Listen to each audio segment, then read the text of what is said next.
Ho, ho, ho, ho. Oh, look at Santa Claus. Santa Josh is out. Merry Christmas. Merry Christmas to you. You don't look very merry. I'm an Army fan in deep depression and mourning. I see that you're looking pretty rough there. I'm feeling rough. I was at the game and it was brutal. Everything was great until they kicked off. Other than that, it was a great time. Everything was great till the game started. Then it went downhill from there. It was downhill from there. It really was. Man. Wow. Well, this is Caleb Mancuso, my brother Caleb. I am Josh Mancuso, and this is the Honorable Mention Sports College Football Show. And we're talking college football today, as we always do, which is why we called it the College Football Show. And we got big stuff to talk about today. A lot of good. We got. We're going to talk about Army Navy. We're going to talk about the playoffs. We got our boy Ron Slay coming in. Big Ron. Big Ron coming in there. Guys, come on in here. I see people joining. Numbers are going up. Come on in and throw some love in the chat here. Tell us what you want us to talk about, and we just might do it. If you have thoughts or comments, whatever, introduce yourself, say hello, do some trash talking, whatever you want to do. This is it's free country. You can do whatever you want. Speaking of free country, Army Navy played this past Saturday. And we all watched. We did. As Army blew it. Army took a huge L. They took a huge L. What the heck? I was getting all big time about Army's gonna, win by 2 or 3 touchdowns. Yeah, you did. Yeah, I did. I was feeling it. But they got. Where was the offense? So all right, Caleb, you're an Army graduate, West Point graduate, right here on the show, guys. Yeah. Now, tell us. So all right, give us the whole deal. I was there. We got a clip if you want to see my seats. I got a clip I shot my phone of the flyover. That was the only thing cool about the whole thing. Best part of it. Yeah. Hot chocolate, spiked hot chocolate.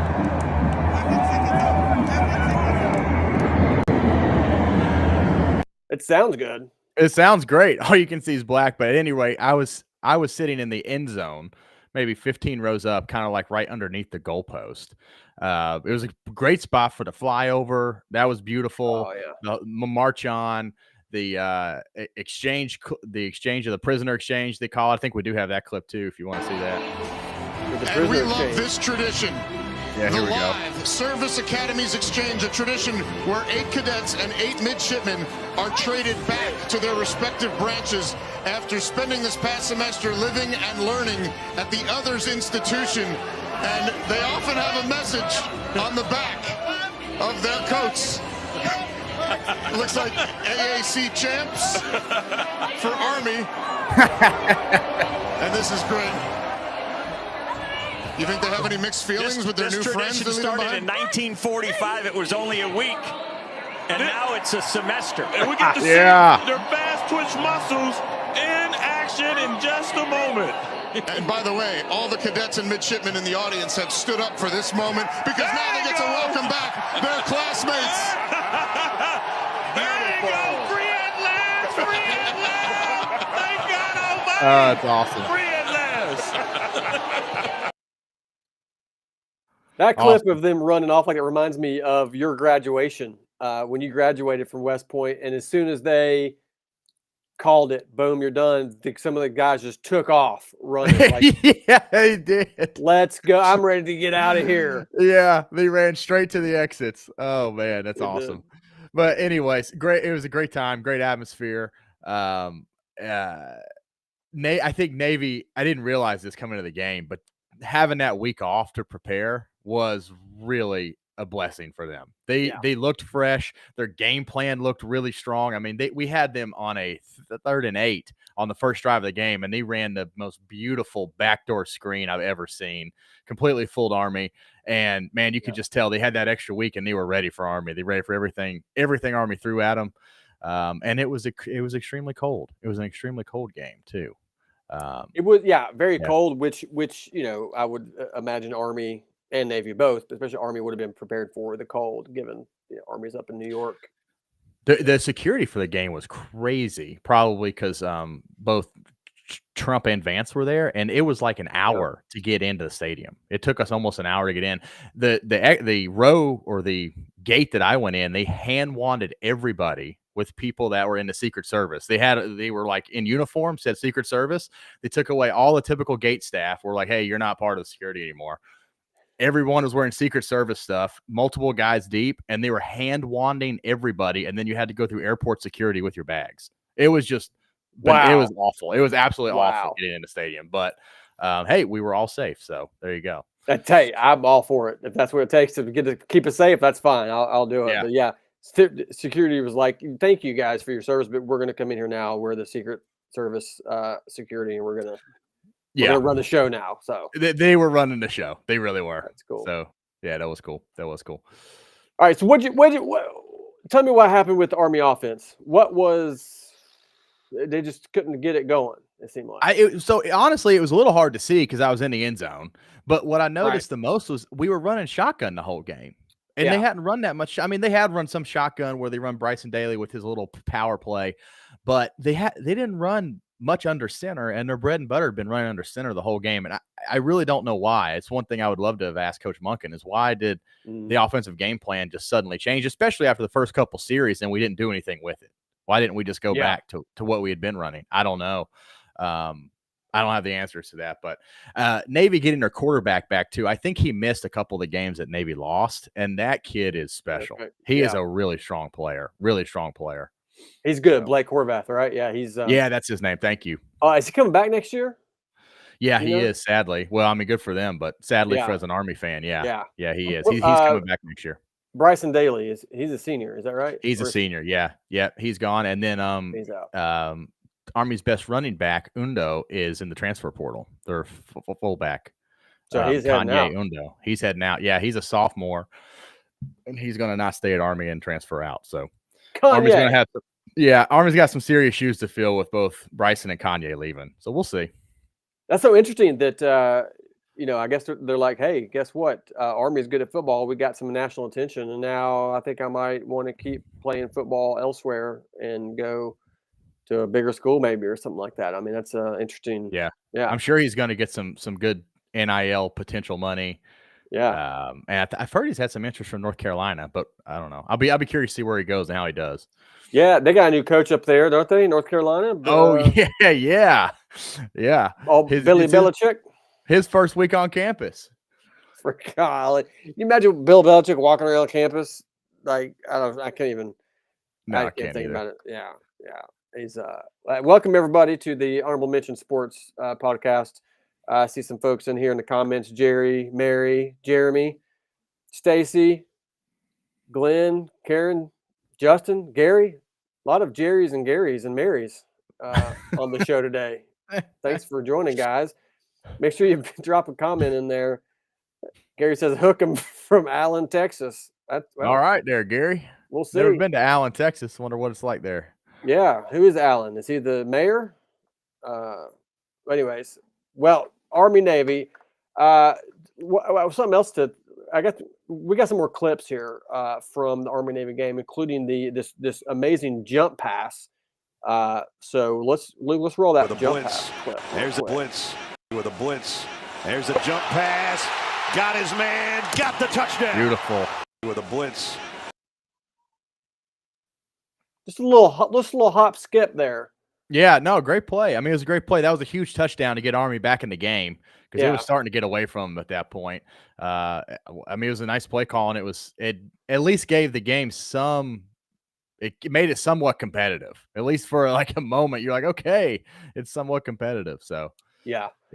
Good to see Bryson Daly throwing the ball. That's good. Good to see Bryson Daly throwing. I wish he had got a chance to go to New York later that night, but I guess it wasn't meant to be. But yeah, that was really the only real good moment for Army in the whole game that I can remember. Yeah, that's good. There's Mark Castile in here asking Josh, what's on your head? This is my Santa hat. Santa hat. Because we're about to give the Tennessee Volunteers the gift of beating Ohio State on Saturday, maybe. Yes, we are. We'll see. Yeah, I'll let you know my official pick coming later. And we're gonna be talking about our picks here in a few minutes. Caleb and I will be, and our buddy Ron Slay is going to come on here and pick the Tennessee Ohio State game with us, and we've got this great partnership with Pick'em U. So you guys go check out Pick'em U. Download the app, and you can join us in our picking of the bowl games and the all the postseason games for college football. It's in there. It's HMS postseason. Go download the app. There's the barcode right there. Download it.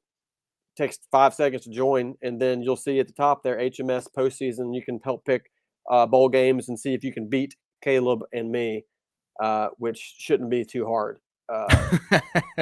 But right now, I believe I'm in 11th or 15th place or something. I'm not. I mean, so I got a ways to go. You're ahead of me. Drew's ahead of me. So I am. Oh, good. Good. Yeah. So, anyways, make sure you guys check out Pick'em U. Very, very cool company. We're excited to partner with them. Another thing from the Army-Navy game, we got a couple more clips. That fake punt that Navy ran. Yes. What a play. Were you able to pick in the stands? Could you see that? Like, yeah, so it was did coming right at us. No, so it's coming right at us, and people in the stands started yelling, "Watch the fake!" People behind me were going, "They're going to fake it! Watch the fake!" And then they fake it, and they run it like maybe 25 yards down the field, maybe 30, and then the guy fumbles, and Navy gets it. That was the craziest part. They had like an up back running the ball, and he fumbles. And that, oh my God, if Army could have got a stop there, they had a chance to get back in the game. But as soon as he recovered the fumble, I was like, okay, this is probably it. This is probably it. Man, very disappointing. Well, let's roll that clip of the. And it's a fake, and it's wide open. No. First down, and the ball came out at the end, but Navy's got it. Look at that.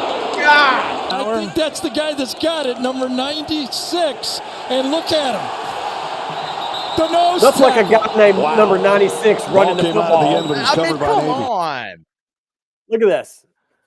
Yeah, just, I mean, if it's the third time I watched it, and it faked me out again. I was watching the punter. I was like, what am I doing? It was a good tackle by 21, honestly. Yeah. It was a good tackle. Man. Depressing. That was just so depressing. People, like I said, people are yelling fake from the stands, and then sure enough, they faked it. Yeah. Absolutely brutal. Brutal. Blake's in here talking about, is the hoodie for the game Saturday or in morning of the game this past Saturday? No, it's in morning. It's in deep and depressive mindsets, Blake. Caleb's in mourning the Army loss right now. Man, I'm in mourning. Absolutely in mourning. And another key moment was his interception by Navy, which Army hadn't turned the ball over a whole lot this year. No, they started pressing a little bit here. If I fit the interception, I remember. Yeah. Let's watch this interception. Daly in trouble. Got away. He loses the tackle across his body. Almost intercepted. I think it was. Maybe he held on. No, bounced off. Hit the ground. It did not. And I think it's caught in midair by McShawn on the play. But then his buddy Zero gets it though. He gets credit for the interception. So at this point, my toes were one solid block of ice. Just there was no more toes left. It was just a block of ice. And as soon as that ball was intercepted, my old roommate from freshman year is the one that got us tickets. And I was like, dude, I can't take this anymore. I got to go. And he was like, okay. Yeah. And I immediately exited the stadium. That was it. And I took the train back to Midtown, DC after that. Yeah. Yeah. I mean, this was it. That was the nail in the coffin. You said, I'm out of here. I don't want to stick around for this, which Daly seems to, he eludes the pressure there, escapes a tackle, and then tries to pull an Aaron Rodgers or Patrick Mahomes throwing back the other way. Yeah. It just doesn't have the arm strength, or maybe the ball slips. I'm not entirely sure, but I think if he could have gotten it to that guy further up there, he could have completed that because there's nobody on the other side of him of 84. Yeah, he could have. He was getting desperate at that point. That's not normal Army football whatsoever by any means. No, they were getting super desperate. So they were. Yeah. That was it. We said we're headed to Old Ebbett's Bar and Grill. Yeah. See you later. My roommate stayed I texted him later, and he's like, I stayed, sang the alma mater all the way through, and then went back and tailgated in the parking lot. I was like, dude, you're an animal. You are an absolute animal. There's no way I was doing that. It's a warrior, and you're like, midway through the fourth quarter, we're done. I am out of here. Yeah, it was freezing. Absolutely freezing. What a trip, though, to get to go up to D.C., hang out, see some buddies, watch the Army-Navy game, little patriotic moment, too. Before the game's always cool with the march on and with the national anthem, the flyover, the whole deal. It's a great day. I'd say my favorite as a cadet, my favorite Army-Navy story that I participated in, or one of the better ones was, so I got to do the cordon. Every year there's a distinguished person from the government that comes. This year it was the defense secretary. And some years it's the president, right? And so they go from the Army side to the Navy side at halftime, and they walk across midfield. And so they always have a cordon of people that stand kind of to like escort them, right? It's like two lines of cadets and midshipmen, and you stand on either side of the 50-yard line, and the president or whatever walks in front of it. So the year Obama came, they asked for volunteers from my company, and they said, "Hey, you have to be over 6 feet, and you can do it." And I signed right up. I signed absolutely right. I was like, okay, I'm going to do this. This is great. So I'll tell you a couple things about it. First thing is I get on the field, and I was almost I was like on the 50-yard line. Like my feet are standing in the paint of the logo, right? Yeah. And here comes President Obama. He's walking across. He meets the generals. And to hear a U.S. president's natural voice, not through a microphone and not through a TV, is the most surreal thing in the world. To just hear him be like, "Hey, Bob. Hey, Tom. Hey, thanks for having me. It's been a good game." Like, that was surreal. And then at that exact moment, it dawned on me, they needed people over 6 feet. So in case there was a bullet, a shooter, it would hit me right here and not him. And I'm standing at the 50-yard line. When I realized that, I thought, "Ooh, that's not good." Why did I sign up for this? That's hilarious. I mean, well, I never would have been asked. I'm not even 6 feet tall. So I know that's just wild. On the 50-yard line, like I am more vulnerable now than I've ever could be. You look at the whole stadium up there packed, and you're like, "Oh, wow. Now I realize why I'm up here. I'm up here to be a human shield for the president." You just joined Secret Service, buddy. Yeah. Oh, man, it was awesome. But, right before we came out, we were in one of the tunnels in the side of the stadium. Yeah. And this was in Philadelphia. And one of the workers in Philadelphia was like a concession stand guy that he services the club level down there on the field, like those, like the tables in the end zone. And so they had started, they blocked off anybody from going in and out of that tunnel right before we come on. And so they got all these armed Secret Service guys. These guys are absolutely jacked out of their minds. And they all have like 3 guns and bulletproof vests. And they're kind of hiding behind this wall. And so this guy pushes past all the regular security. Like Philadelphia, classic Philly guy. "Hey, no, this is my home stadium. I know exactly what to do here, man. No. And we're like, "Dude, don't go up there. Don't go up there." And he goes around the corner, and 2 of them grab this guy and pin him against the wall. Whoa. I thought he was about to crap his pants. Oh, yeah. And they said, "You're not going anywhere for 5 minutes until this thing's over." Golly. That was right before he went on the field. Yeah, that was all cool. But anyways, back to football. But that's good. That's awesome. Love these stories, man. I love it. Jeez, what an opportunity. Well, one thing I did notice during the game that on the Navy side was that there was this great touchdown that they had, and then the guy spiked the football. Yeah, and they called unsportsmanlike conduct on him, which I didn't understand. But supposedly they thought he was throwing the ball at one of the Army players. But I just found it to be interesting. I don't understand really why they did. So, anyways, let's throw is wide open, complete to the guy Gary's been calling for. Heidenreich down the sideline. This will be a touchdown. Celebration in the end zone. I saw a flag late. I don't think he was taunting with that spike. I hope they did not call taunting. I think they should pick it up if they thought so. The ruling on the field is a touchdown. After the play was over, unsportsmanlike conduct, Navy, number 22. Gene, I do not like that. I thought the Army player walked into the spike. What's your opinion? Yeah, when 18, I think it's Mendoza gets near him, I think his body's away from him. He's not looking at him. It's a terrible call. Doesn't feel like he's doing anything directed at his opponent. Got warriors out there, and they make a call like that. Stay out of the game. Gary Danielson was some of the best stuff I've ever heard Gary Danielson say. right there in the Army Navy game. But I'm with him 100%. I just thought that was kind of ridiculous. I was like, why are you going to make that call? It's the Army Navy game. Guy spikes the ball after a big touchdown, and because the Army guy was kind of nearby, you're going to call? I don't know. I just don't get it. I don't get it. No, you could tell the Army guy didn't think anything of it. I mean, he didn't even notice. I mean, so no, that's a stupid call. He was just nearby. Stupid call. Yeah, I wonder what they're thinking on those types of calls. Like they could just pick that flag up and been like, in action, there was nothing. Yeah. All right, we got a comment from JR, and then we'll move on. We got to get off. I'm gonna fall into the darkest depression, not be able to get out of it if we keep talking about this game. JR says the public needs to hear Army's record when you're in attendance. So I am officially 0 and I want to say 7. 4 as a cadet, 1 before 5, 6, 7. I'm 0 and 7 in person in Army, and that includes in the last 7 years, Army's 5 and 2. I've been to 2 games in the last 7 years. It's the 2 they lost. It's the 2 they lost, and then they lost. Yeah. And we lost all 4 when I was there as a cadet, and we lost 1 when I came as a football recruit on an official visit. I'm 0 and 7. They're gonna ban you from. I know. I'm scared to go back. After the game, I told my wife, I said, I don't know if I want to come to any of these games again because it just ends in misery every time. Yeah. Like at least the Tennessee games, they win most of them. Right. I am 0 and 7 in person. All right, it's awful.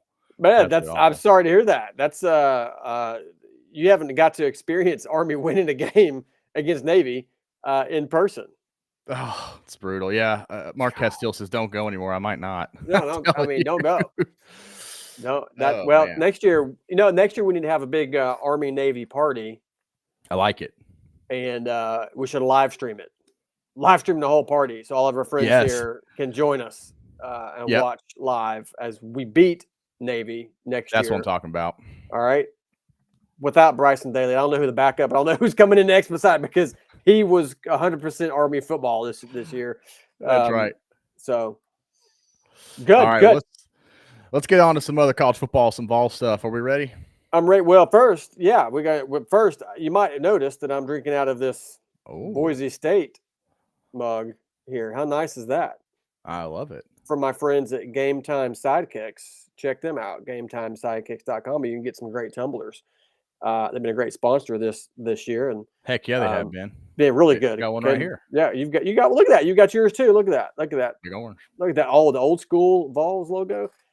I decided because I have 30 tumblers over here for different teams, thanks to Game Time Sidekicks. I chose this one strategically to stand in solidarity and show my support for Ashton Genty, who got gypped from the Heisman Trophy as it went to a guy who certainly was deserving, one of the best players in the college football, Travis Hunter. Congratulations to him. Great kid.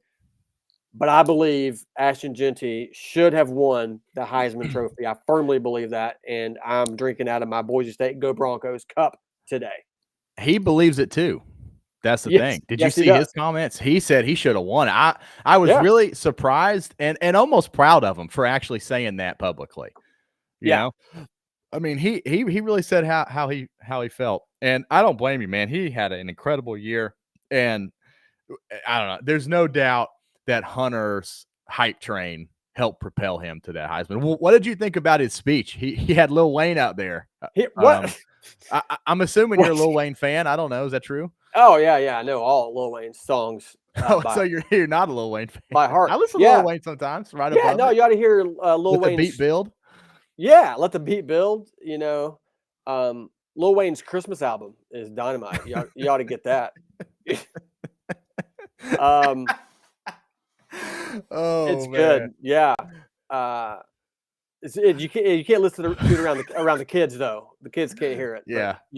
But, so I don't know what to make of it. I mean, I'm not saying Travis Hunter doesn't deserve to win. I'm just saying I think Ashton Genty deserved to win more. I think you got to let us know in the comments. Do you agree with? Yeah. I'm curious what people have to say about that. Because I mean, the dude, he's going to get extra time to do this. Ashton will because of the playoffs and whatnot. But if he's got 200 yards to go to beat Barry Sanders' record, which is something that's pretty legit. The guy's got 2,200, however many yards, but I mean, 30 touchdowns. I mean, it's insane. Like he is Boise State football, and without Ashton Jeanty, they are not 11-1, and they are not in the playoffs. No, okay, not even close. Travis Hunter is great because he played both ways, and that is awesome. That is very cool. It's a great thing to do. You don't get a Heisman because you play both ways.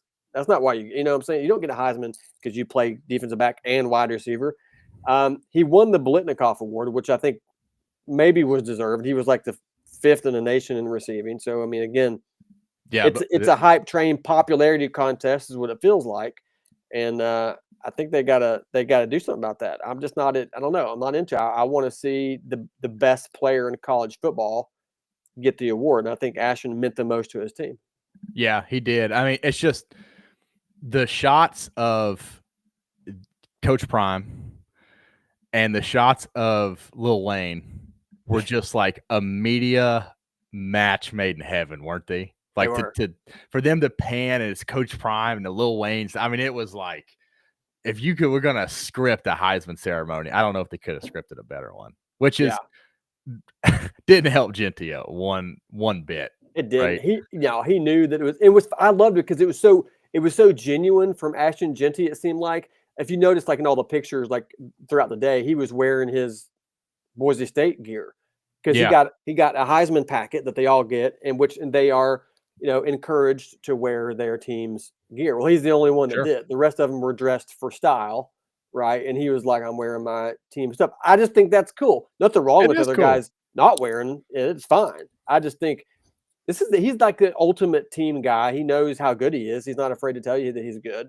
He's confident, and he should be because he's amazing. He's going to dominate, maybe even in NFL as he moves on. But I mean, I just think he should have won. Great young man, and Travis Hunter, good young man too. I mean, Oh, did you see the clip of his girlfriend on TikTok? No, I did. I've heard there is a lot of buzz around it, but I did not see the clip. No. So there's all kind of, so I think people are coming after Travis talking about, oh, you need to leave this chick. She's bad news. She's, whatever. But he's been with her for a long time. And so she's telling these stories about how she would go and party and stuff. Like she'll go and drink and party and have fun. He doesn't drink, doesn't smoke, doesn't do none of that stuff. He's a gamer. He likes to play video games. Right. And so, that kind of gamer. Yeah, I was like, I know he's a gamer, dude. He won the Heisman. He's a baller, yeah. And so Travis Hunter would drive his girlfriend to parties, and she would go in and hang out with her friends from party stuff for like 2 or 3 hours, and he would just sit in the car and wait on her, and then she'd come back, and then they'd go home. That's a little unique. That's different. That's a little different. That's a little different. I mean, that's a little different. It's stand-up guy, being willing to take his lady. She wants to go hang. He's like, I'm not into it. It's not what I do, but you can go. Yeah. I mean, I don't know. I don't know what to think of it, but he seems like a good young kid. And I know that's not what you were doing in college. No, I was in there. You were you were hosting that party. Yeah, I was hosting that party. No. Anyways, that's interesting. But please, no respect to when Deion Sanders. He's probably watching this right now. So with Deion watching, he watches every week. Full respect for Deion Shadur, for Colorado, and for Travis. Oh yeah, amazing what's going on there. And did you see who Colorado picked up in the transfer portal? No, who was that? Caden Salter, quarterback from Liberty, who is thrown for a bunch of yards, run for a bunch of yards, and was a freshman commit at Tennessee few years ago, if you remember that. I don't know if he actually was on the team for 1 year or if he just was. He really? Yeah. Ended up going to Liberty and has been a star there. Now he's going to go to Colorado, take over for Shadur, it looks like.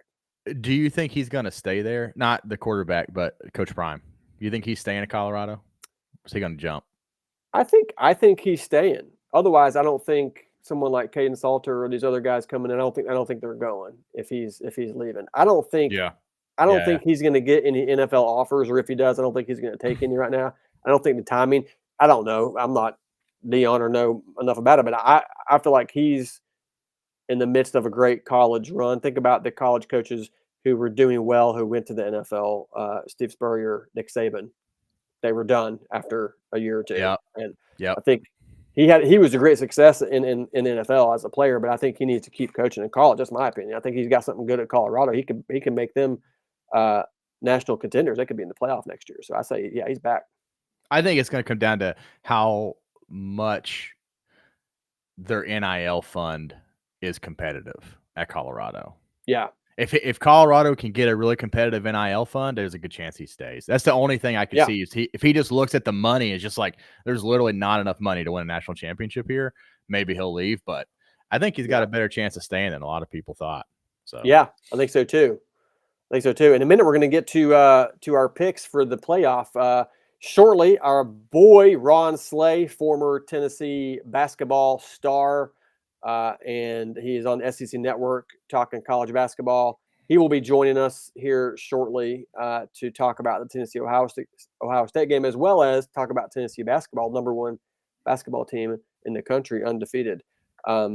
Feels good right now to be a Tennessee fan. How about it? Caleb and I are, as we are #1 in baseball with the World Series championship, #1 in basketball, and #7 in football. You don't get much better than that.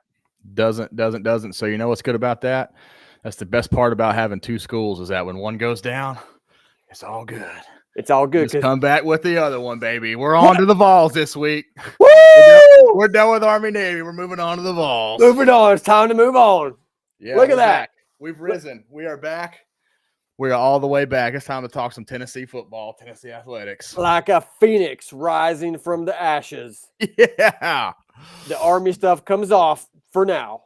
For now. At least this week. Goes on for this week. Yeah. That is great. Love it. Alan Burchell. Yes, sir. Go Vols, baby. We got some great comments going here. Josh, did you steal that hat from a child? I did. Pay your utility bill. I did. There's down the street here. There was a kid walking down the street, and I bumped him, took his hat, and ran. Yeah, you did down at the elementary school, downtown Acres Elementary. Down Acres Elementary. I told him, I said, "Get out of my way, kid," and I tripped him, pushed him off the sidewalk, and then I took his hat and his candy. Yep. Yeah. Absolutely. And so no, this is my daughter's because that's the only one I could find. And she's 8 years old, so yeah, that's the kid's deal. So the Vols, boy, I tell you what. I know. You know what? First, I talked about the Vols. Let's talk full SEC though, because you may have seen just recently. Netflix announced a docu-series coming out on Netflix about SEC football. Yeah. How awesome is this going to be? Debuting in the summer of 2025, and not all the schools are participating. Ole Miss didn't participate, and some others didn't, but a lot of them did. The majority of them Tennessee did.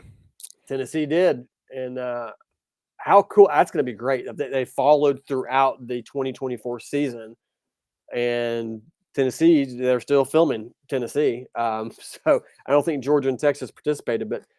So that's going to be awesome to see this coming summer. You excited? You going to watch that? You gonna? Oh, I'm definitely watching that. I'm definitely watching that. I think that's going to be a can't miss. And right in the summertime, get you ready for football again when it's been gone for so long. That's perfect. Yeah. What about you? You watching that thing? Yeah, I'm going to watch it. Do you have the Netflix? You got? Can I borrow your password? I think we canceled it actually, but I'm definitely going to bring it back for that one. I'm going to bring it back. No, I've got Netflix. I got all the freaking streaming services. It's yeah, you do. You're a big media man. You got to have all of them. I'm a big media man. That's what I like to call myself. Huge media guy. That's going to be cool. Speaking of Netflix, we're waiting on Ron to get here in a minute. Netflix series. I was just watching today while I was working out on the treadmill. Whoa, you work out, dude? Well, as I said, on the treadmill. So okay. I don't know if you call that working out or just walking in place, but I was doing that and watching this new series on Aaron Rodgers on Netflix. Oh yeah, spare me on that one. What is it? Interesting? It's great. I love it. And I like Aaron Rodgers. Do you? Yeah, I love Aaron Rodgers. It's great. Oh no, come on, dude. Yeah, I want him to invite me on one of these ayahuasca retreats. That sounds awful. You know, a good darkness retreat. You know, and doing some shrooms and. I do. I've had one all weekend, minus the shrooms after the Army game. Could you not tell? You're just still hungover from Saturday. Yeah. Incredible. That's going to be awesome. Carson asks, how y'all feeling about OU recruiting? Oh, they just got the biggest quarterback in the portal is what I saw today. They did. A guy, if you remember, you probably don't, but I told you about this guy from Washington State, John Mateer, under the radar star at quarterback. He could be a game changer for the Sooners. That's a huge pickup for Brent Venables. I mean, he obviously can coach a defense, but I think he's getting close to his last straw. If they come out and put another product on the field that can't move the ball, then he's probably out of there. So, but man, they could get really scary really fast with a couple pieces. Oh yeah, yeah. Because they got decimated by injury this year too. So you put a top tier quarterback, you get some healthier team next year, and they could be suddenly very scary. Yeah, yeah. Oh gosh, yeah. I wonder how Michael Hawkins Jr. feels about that though. The freshman quarterback that replaced Jackson Arnold in the Tennessee game and went on to have. He had some great games, but then he ended up, getting replaced again by Jackson Arnold. Now Arnold's transferred out and gone to. Somebody tell me in the comments. I forgot where he went. Now my mind is blanking. But then they got out of the portal. They pulled in John Mateer, which is a great get there. And I saw. I can't think of who it is at the moment, but I saw that Clemson signed somebody out of the portal. My goodness, it's happening! You gotta be kidding me! Really? He's jumping in. Dabo's getting in. He's got to get in. Well, you know who else is in? You know who else is here with us? Tell me who's here to join us on the door today from the Boom Boom Room. Before we let him in, though, we're going to show this clip of Ron Slay getting excited on the set of SEC Nation when Tennessee hit this game-winning bucket the other night. So let's hear an introduction to Ron Slay here. All right. There he is. All right.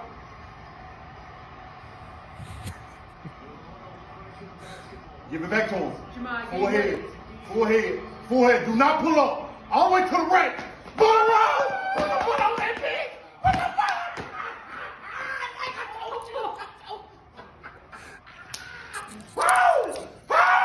Yeah, rub your hair. Rub your hair, coach. Come on, get in. Yeah. Talk your talk.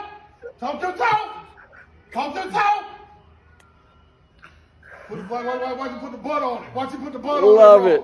Put the butt on it, roll. Put the butter on that roll, baby. That's what I'm talking about. Let's bring him in now. The man. Here we go. Our buddy, our good friend, Ron Slay. What's up, my man? What up, man? What's Papa Ron? Man, I can't call him, man. That's crazy. Every time I watch that dog, it gets sillier and sillier. You know what the funny thing is, though, dog? That's how I usually watch the game kind of calm until it gets, gets to teetering on the edge of one bucket or a turnover, or you need a defensive stop. Then you just get it a little bit more involved, man. It's like old football too, dog. It's like that's why I like to watch the game alone. Like I don't need to really be around nobody. I love it. You're getting hyped up. Now, you're on the SEC Nation set. You were in Charlotte.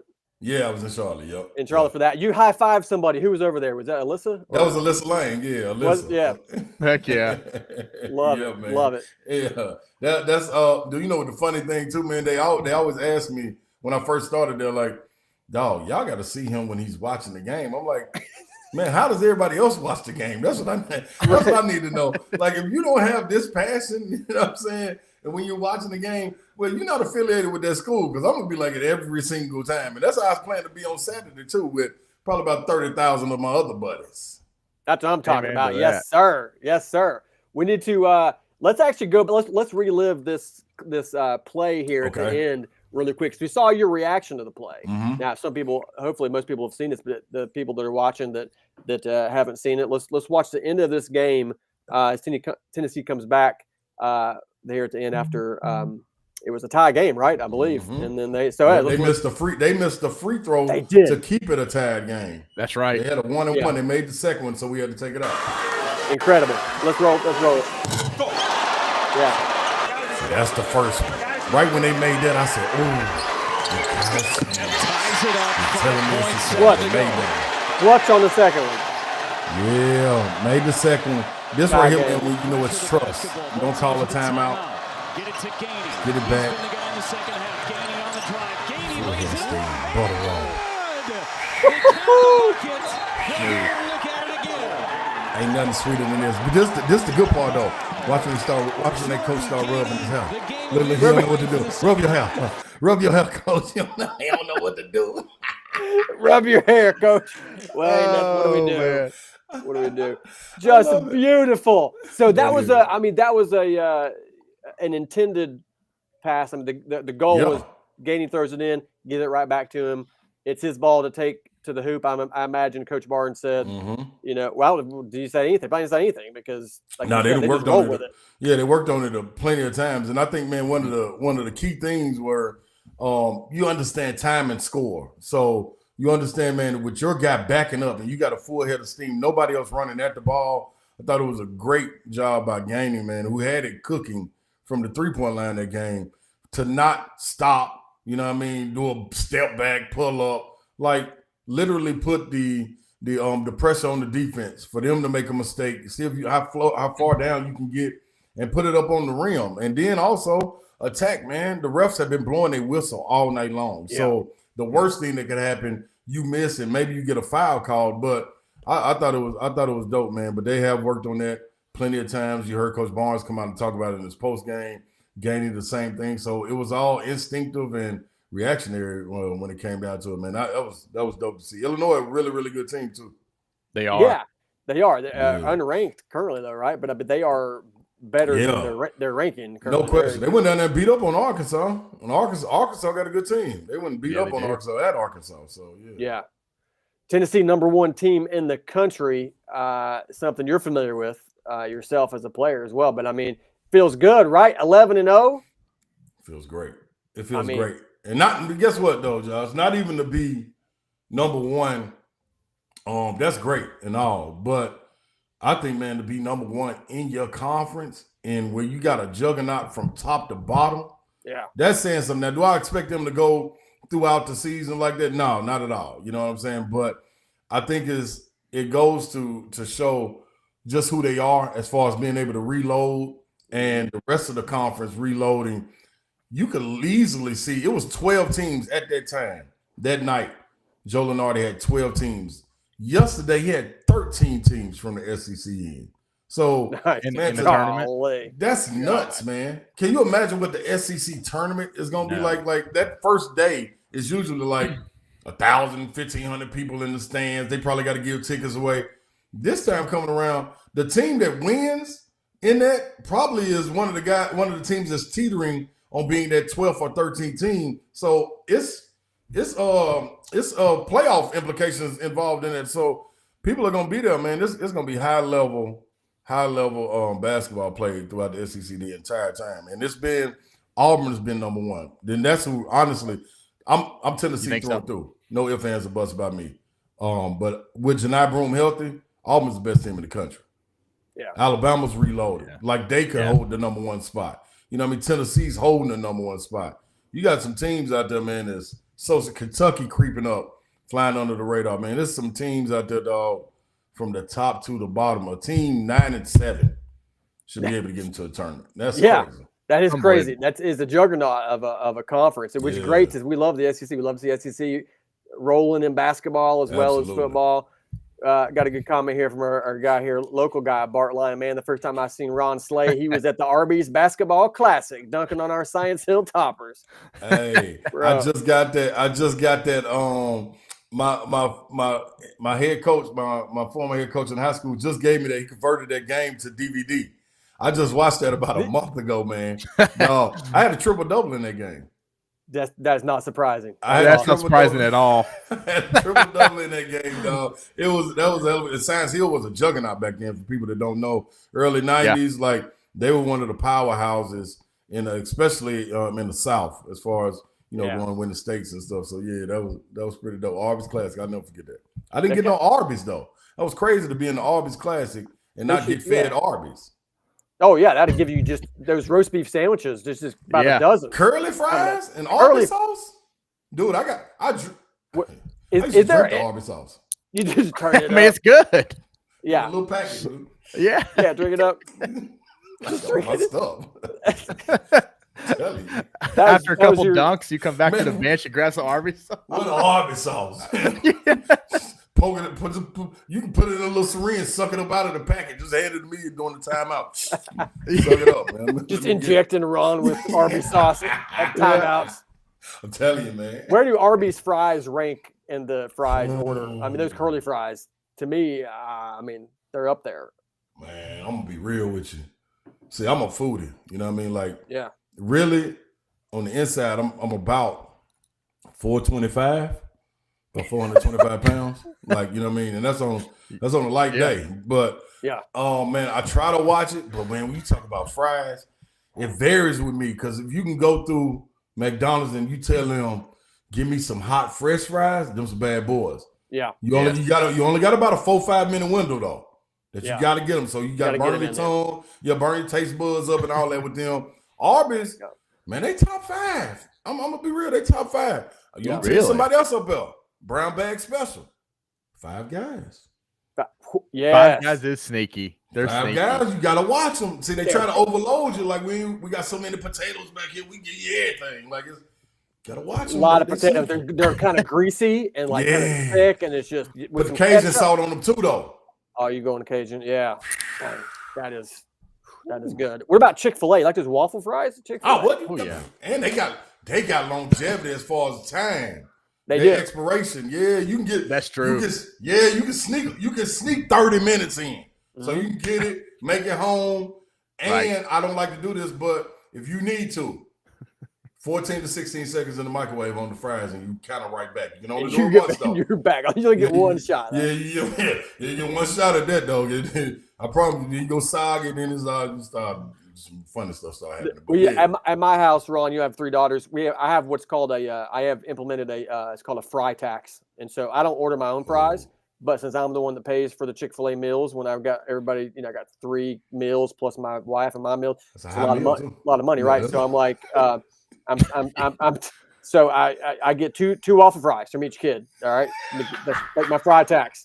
All right, and that's less than the government takes. I mean, that's like 10%. So the fry tax. And they don't teach you. They don't teach you on the waffle fries either. It must be whole waffle fries. I want whole 101. Yeah, Chick-fil-A know what they're doing. 2. That's a small fry. Yeah, if I ask my middle daughter for a fry, she finds like some of these little like kernels on the bottom, and she's like, "Here, Dad." I'm like, "No, I want my 2 full fries for the fry tax." Yeah.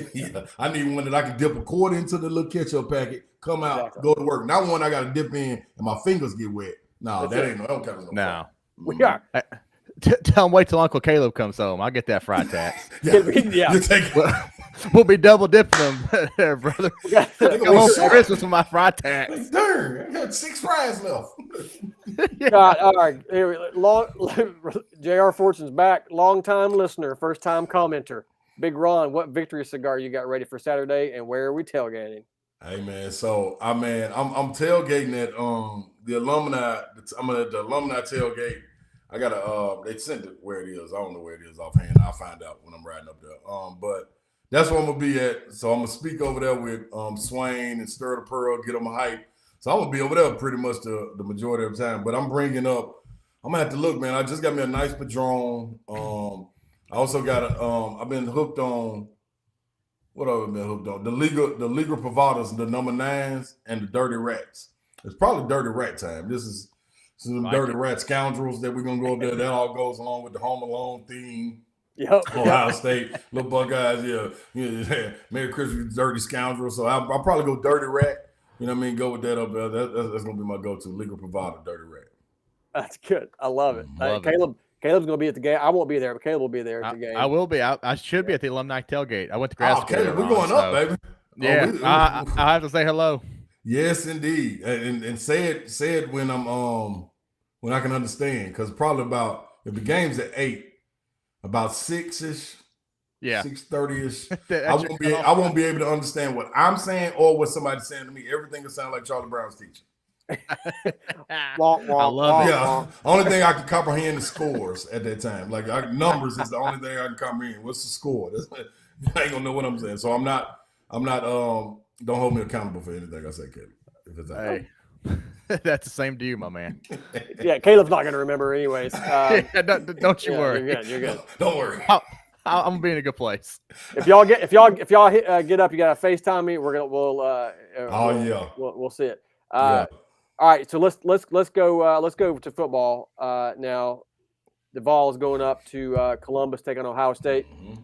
How are we feeling about the game? What does Tennessee have to do to get a win? There's Ryan Day with his beard. Dude, that right there. See, I'm glad you came on with that first. See, that right there, that picture right there says so much. That right there is, see, if you could zoom in on that, that would let me know what Ohio State is thinking. It's either, listen, I'm late with my homework. I'm sorry. I wasn't able to get it done.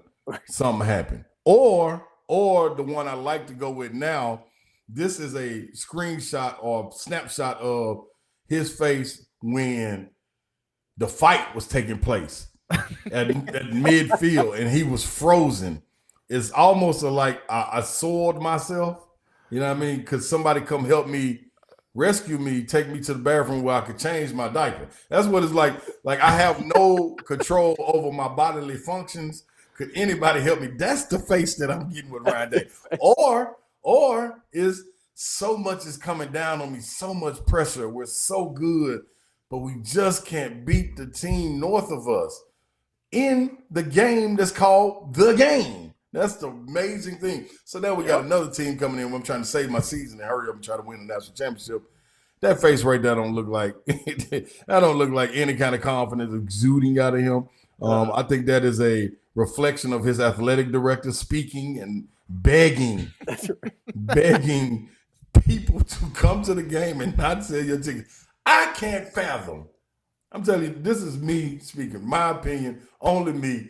I can't fathom Danny White coming out and pleading for the first college football playoff game or the last one, whichever one it is, that kneeling, we need all Vols to come to the game and don't sell your ticket. Do you know how many people will be arrested before the game starts because they're trying to sneak into kneeling? Like, come on, man. That right there, that picture, a picture says 1,000,000 words, not 1,000, 1,000,000 words with that one right there. I'm with you 100%. Unbelievable what's going on up there. That so you put some glasses or some sunglasses on or something. Like what is this? We're all in agreement that Ryan Day dyes his beard, right? Oh, 100%. Oh yeah.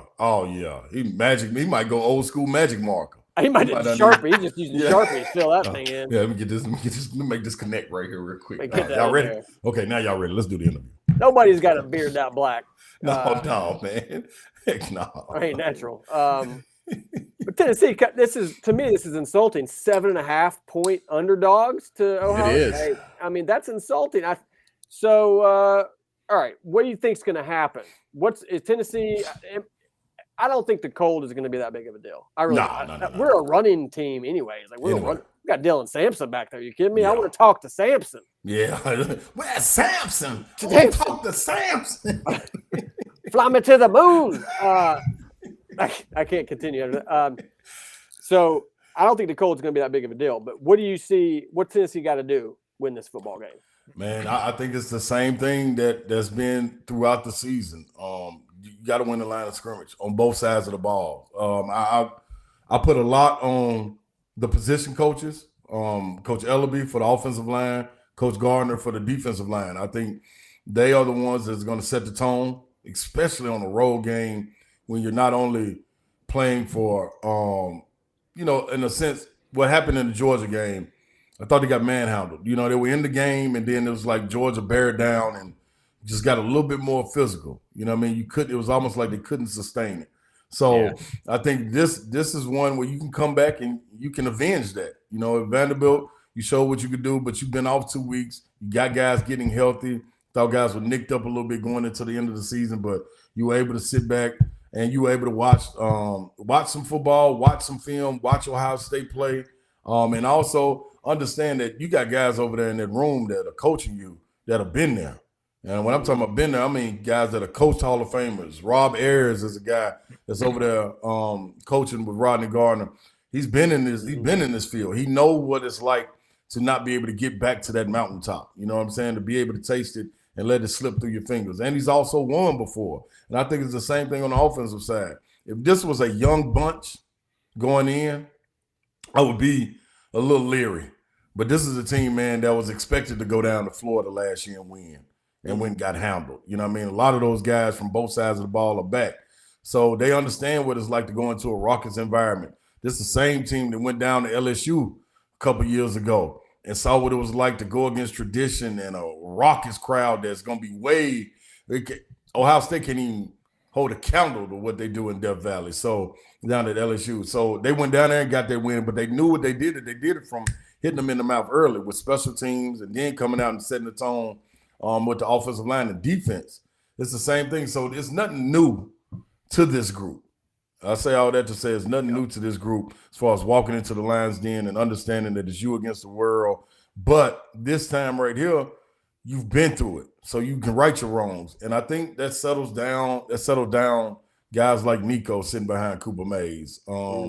Another one is Lance Hurd over there on the left side. Like every time you seem to get a run going or a series going and you can extend it, somehow an offsides happens. So that's something that should have been, you know what I mean, hammered home for him. I think another thing on the defensive side, James Pierce, as dominant as he is, a lot of times he gives the team 5 yards by lining up off sides. So that's something, you know what I mean? That's something you got to help with. So all the detailed things I think can be corrected walking in this environment. And honestly, I think this is the first time, man, you walked into a situation and you playing with house money. You know what I mean? Like a little bit. Yeah, you feel me? Like Ohio State, they got all the pressure. I mean, from their crowd, from the team, calling team-only meetings without the coaches, from Ryan Day, what he's going through, from the Michigan loss, from the stench that's around there, from people being on the outside with Mike Vrabel hovering around, Urban Meyer still there, you know what I mean, lending his voice. You got Kirk Herbstreit talking about him. Like, it can be taken one or two ways. You can take that as fuel, you know what I mean, to go into the game, or you can take it as pressure.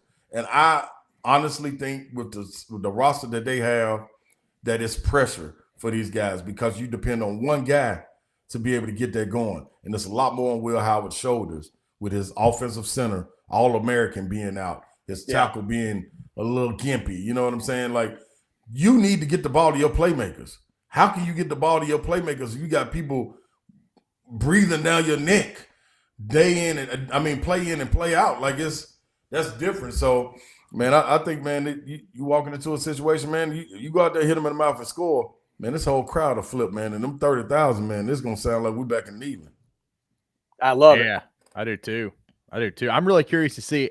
I want to see which Ohio State shows up. I mean, I got it. I mean, I got an idea what we're going to get from Tennessee. They've been pretty consistent with what they put on the field, but Ohio State has they're all over the place. I mean, I have some buddies that are from Ohio, went there, whatever, and they're like, "Oh man, this team is broken from Michigan." Right. They're talking about we're going to win by 3 touchdowns, and I'm like, man, I don't know. I mean, are they? Yeah. They may have been broken, but they got a couple off weeks. Are they going to be able to rebound? And the other thing too is their game plan going to be different? I mean, you saw Chip Kelly came out and said he looked at the whole tape. He's changed the whole game plan versus a very similar defense. So I'm more interested to see which Ohio State comes out than which Tennessee. Because one thing you can say under Heupel, they've been pretty consistent. Yeah, you know, they've had some struggles on offense. They've been great on defense, but you pretty much got the same product every week. So I don't know. We'll see, man. Yeah, I think I'm with you on that, Caleb. I just think their mainstay and what they hang their hat on needs to be their defense. Right. And I think he came out with that mindset like, all right, let our defense carry us through. We know Michigan can't move the ball, but they all of a sudden couldn't move the ball either. So what does he do? What does he do to switch it up? Now, I do believe when you look at Tennessee defensively, Ricky Gibson and Jamal McCoy, them ain't no slouches right there, man. Them are no slouches. That's the thing too. Yeah. You man up across the board, like you can play that game. You know what I'm saying? And they like big moments.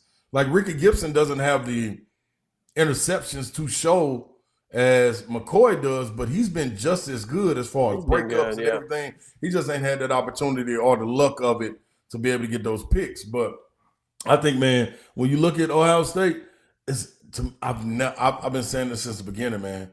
I don't think Will Howard is the guy. I just don't. Yeah. Do they have guys that can get it done? It's no question. Talent, it's no question what talent is. You know what I mean? They got a guy in Quinshon Judkins, man, who is a fool back there running the rock. But you also got to be able to create holes for him. And this defense, man, for Tennessee, when they are locked in, this is a beautiful thing to watch because they get to rotating players, all of this, and then offensively running the ball. That's what we want to do. So we're okay with Chip Kelly switching it up. We'll go out there with the same. My whole thing is we can't get cute. Don't get cute. Like, don't come out and try, like, man, come out and run the ball. They know we're going to run the ball. We expect to run the ball. Run the ball. It's okay. Stop it. Yeah, stop it. Make them people come up in the box. And then receivers got to help Nico. I think Nico been playing great since the second half of the Alabama game. But the receivers got to help him. That's one thing I like about Tennessee is on offense they've gotten better. I mean, the difference in that team when that lined up against Oklahoma, when Heupel was so scared in the second half, he wouldn't do anything but run it down the line, to what we saw at Vanderbilt and in the second half against Alabama. They've improved a lot. First, the offensive line's actually protected Nico. There's a lot of stats out there about the amount of sacks. A lot of those sacks were in the early part of the season. I don't know what they did. They gave them the Wheaties, put something special in their water, but those boys turned it around. And I think Nico started getting rid of the ball a little bit quicker too. Another half second. But all of a sudden they can throw. They threw some really nice passes at Vanderbilt. So that's the one thing that's going is Tennessee's been improving. Ohio State certainly didn't improve in their last game. So they did not. They had a hard time.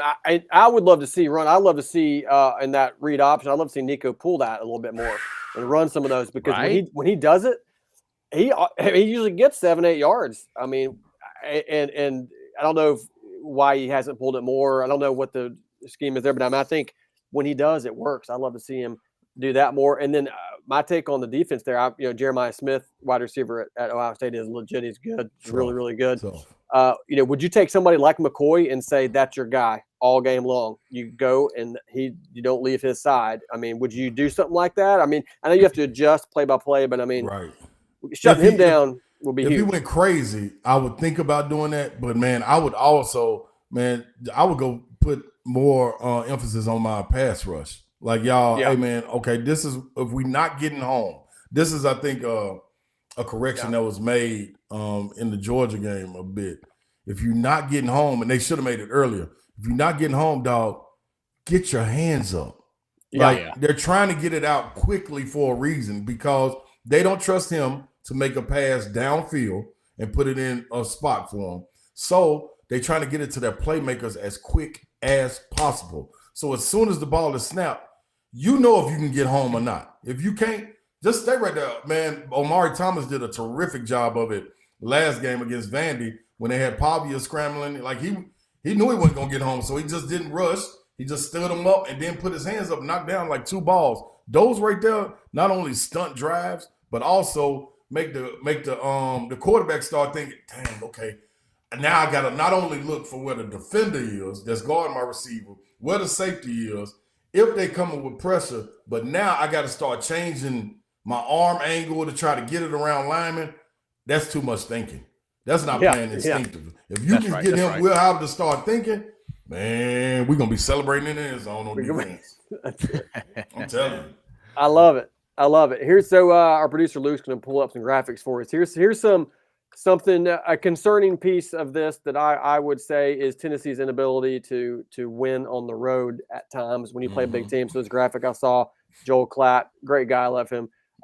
21 straight road losses versus top 10 teams. That is a tough reality to overcome. But you gotta do it eventually. I mean, eventually, you don't want it to be 22. So great home team. We play great at home, but these away games can be tough for us. People in the comments talking about the cold, below freezing kickoff here. Joel Wilson. Guess what though, Josh? He's a Buckeye, but I'm not too worried about it. Oh no, man! Listen, You grow up. We talked to Omar Thomas yesterday on our show, and I was telling him, dog, like, this is one thing that you understand and love. If you're from the state of Tennessee and even been here, which a lot of my team makeup is from the southern region right around here.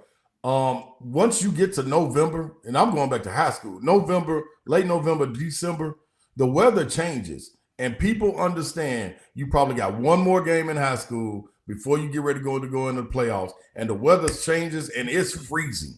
All right, them Friday nights are cold, dog. So yes, they are. This is what you've been playing again. You've been playing this way your whole life. But as far as this 21 straight road losses, the problem with that too is we were in the dark scrambling trying to figure out who we were. You know what I mean? This is with Jeremy Pruitt. Now, Alabama and Georgia have been ranked for the last, 5, 6, 7, 8, 9, 10, however many years, ranked in the top 10. Yeah. So how much of that is them as well as over and over the sneaking in there? You know what I'm saying? So yeah, I wouldn't, as a player, I'm not too caught up on that. And at the same time, man, listen, we've been knocking on the door. Like you said, Josh, this your opportunity. They give you a platform to go out there and show it, and you've had it. Man, go out there and do what you're supposed to do. It's simple as that. You don't leave this university with as many seniors as we got that fought to get us back to this point and let that right there dictate if you're going to go out here and win or lose. I love it. I love it. Yeah, absolutely. We want your take on the flag planted up there at Ohio State. So here's you may have seen Rich Eisen and Pat McAfee talking the other day about this. I'm with you. I can't wait to see Tennessee go to Ohio either. If I'm them, I am bringing the largest orange flag with a white tee on it that's ever been created. That's bad sportsmanship. It's not bad sportsmanship. Ohio State, with their banning flag planting right at their stadium, they're got a politician trying to. It's a felony. I mean, if it's a felony, that's whatever. I'll tell you what. Big Javonte Spraggins, I think we got a graphic that is might be planting the flag at the end. Wes Rucker with the great comment here. If they win, Spraggins is planting the flag in the ground, even if it gets him cuffed. He's 340 pounds from East St. Louis. He ain't scared of nothing. Plant that flag, big boy. Hey, this is what I told Omari yesterday on our show. I said, man, listen, y'all get that victory and handle y'all business. I'm close enough to the field to be able to jump that wall, and I've carried that flag before on the basketball court. I know what to do. I know how to handle that flag. I'm going to midfield. Now, what y'all got to do for me is help me out. Don't let nobody blindside me. I'm gonna handle my own. If I can see it coming on, just don't let nobody blindside me. I'll plant the flag so y'all don't get in trouble. All y'all got NIL, y'all pay my bill. I'm on my way, baby. I'll see y'all in Pasadena. I'll see y'all in Pasadena. Caleb will join you up there. He's 6'2". He handles his own. He can move some guys out of the way. That's right. It's awesome. Plant the flag, baby. All right. Yeah, I'll be out there with Ron, and when somebody comes up to try to stop, I'll say, Ron, there he is. Yeah, He's that way. Okay, Ron, now left. Get that guy. Yeah, that's all. We out there like Maximus. I'm out there like Maximus. Yeah. We just got. I'll just be your eyes. That's it. Ron, turn around. He's coming behind us. Get him. I got him. I'm gonna sharpen the edge of that thing, baby. We're gonna get busy up here. I love it. Well, awesome. Yeah, there's a Barstool posted that on their page there, the flag in Ohio Stadium there in the shoe. So all right, let's get to it then. Let's get to the real deal here, because Tennessee, as much as we want them to win, because we are Tennessee boys, I saw that matchup predictor was like 65% Ohio State. Most people are counting Tennessee out. There's Ryan Day staring at us with those eyes. I mean, what's our prediction here, Ron? Give us the prediction. Does Tennessee get it done in the shoe? I think Tennessee gets it done, man. I think the first team that they're going to get a stop. I think it's going to be big. 24-17 is what I got it. I think, man, when you're walking into it, it's going to be up to the defense to stop the last drive for Ohio State to punch it in. And I think we walk away with the victory, 24-17, standing on the shoulders of our defense after we've run the ball and got up by at least, a nice amount, 9. I ain't saying like 14, 17. Good 9, you know what I mean? And then they try to fight and get back in it, and we put it on the way, man. Defense. So we are taking them to the boom boom room. you can locking the door. Door is locked. Locking the door. Are you going to take something from the Buckeye mascot like you did the Gator? Absolutely. Absolutely. Yeah. But this time, forward to that. Yeah, this time it won't be from the Buckeye. I'm more aiming at the old lady, because that's the only one I respect, the old lady in the shoe. Yeah, I'm looking for her. And I heard, she makes some good shoes. I already put my order in, size 14. So I'm looking for the old lady in the shoe to come out with something nice. I remember them bad kids that she had. She had to feed the bad kids and put the kids away. Yeah, I'm looking for that same little meal and a new shoe. Not pair of shoes, just one shoe. That's all I need. That's all you need. Just one. Is it left or right? You got to match the Gator shoe. Yeah. That'll make a pair. This one go left. This one go left. That'll go left. Okay. Mm-hmm. Yeah, I appreciate her too. I love that. I love it. Caleb, what you got? You gonna roll with your Vols? You gonna go with the matchup predictor here? I tell you what, I'm actually a little more nervous about this game than I thought I would be, just because I'm afraid that those, when you got men and they're like in their 20s, right? They're full of testosterone, and you know what they hate is getting embarrassed. And they got absolutely embarrassed against Michigan. And I'm worried that we're walking into the ambush that we did with Georgia, because that's the same situation that happened with Georgia, right? And I'm really concerned that, yes. And it's just like, it's hard for me to imagine those kids laying down after what happened. But I love the matchup for Tennessee. I love that Ohio State's got a broken offensive line. Tennessee's got such a good defensive line. Tennessee's played such tough teams. And I really think they're going to pound the rock. And then Nico is due to have a breakout game. You've seen it coming. He's shown glimpses of it. He's getting better and better and better. And he is so due to have a couple breakout moments. I think this is the moment, and Tennessee ends up winning. I'm going to say Tennessee wins by 10. I'm going to say they win by 10. Woo, maybe 27-17 is what I got it at. Let's go, Big Orange. You ain't scared either. I like it. No. I like it.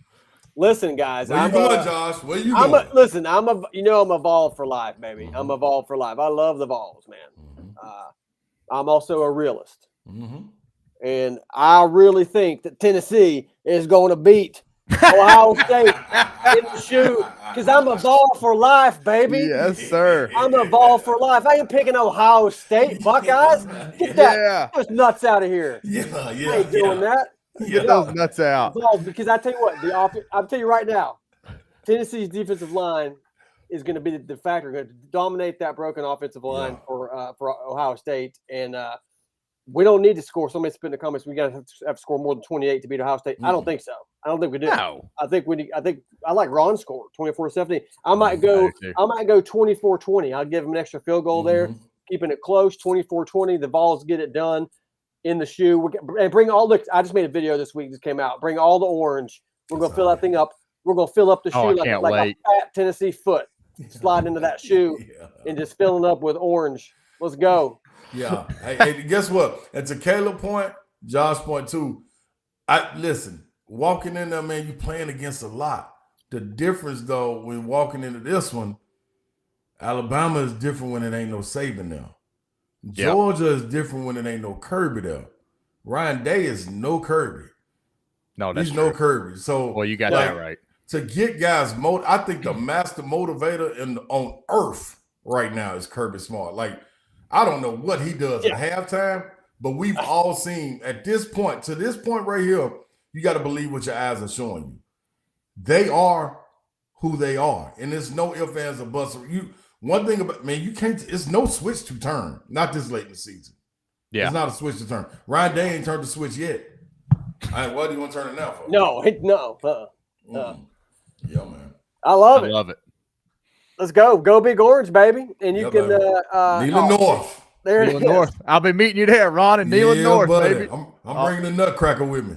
The Nutcracker's coming. Yeah, cracks and nuts. Who did you do that, Ron? Did you make that Neyland North on Google Maps right there? I wish. That was savvy. That was somebody way savvier than me right there. Tennessee fans never disappoint, man. They go to the ends of the earth, and the best fan base in the nation. They'll be there. Ron will be there. Caleb will be there. Ron, bro, thanks for joining us. We'll move on with some other picks. We'll let you go. But anything else you want to share with us? What's going on with you? Where can people find you? I know you're on SEC Nation right now. What's going on? I'm a little bit of everywhere, man. A little bit of everywhere right now. I'll crank back up with SEC to January 4th. I'll be in the studio then doing some games through the week. Catch me on that every Tuesday and Saturday during the conference season in the studio. So other than that, 3 to 6, 104.5 The Zone, 3HL with Don Davenport, Mayor, Brent Daugherty. We rocking, man. That's it. That's it. And no need to talk about the Titans right now. So all's good. No need. We didn't even we didn't even put it in here. No need. Pass on Will Levis and all that. All right. We got it. There you go. All right, you're the man, Ron. Thanks for joining us. Appreciate y'all, man. Anytime, baby. All right, brother. See you. Go vote. See you, Ron. Guys, thanks to Ron for joining us. Make sure you're joining the Pick'em U app here, because if you saw the graphic of our pick there from Tennessee, Ohio State, right there, that's what it looks like when you're in the app and you can select a team. It's real easy. And these guys have come a long way from developing this app and now making it available and ready to go. We love it. I'm going to keep using it. So make sure that you join the Pick'em U app and pick your games in the playoffs and the bowl season against Josh and Caleb. You're going to want to have a chance to beat us. See, I've got Drew Thacker here says, Josh, you never gave a score. I'll roll with 24-20. The Vols beating Ohio State in Columbus, going for it. Caleb, all three of us picked the Vols. We did, and we all picked pretty. Our scores were pretty similar.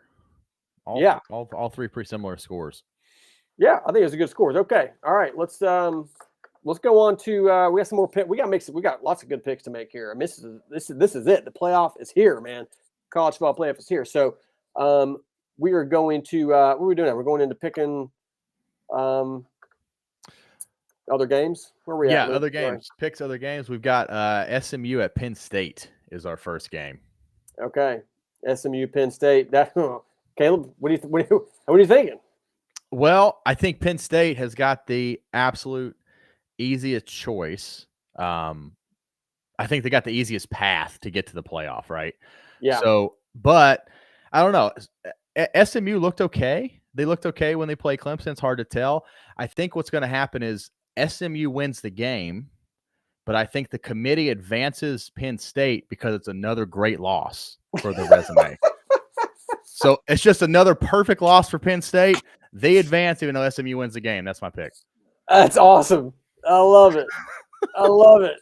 SMU, yes, another good loss for Penn State. I think Penn State's defense kind of wins this. I think you end up seeing Tyler Warren here, the tight end, doing a number of things, probably having a big game.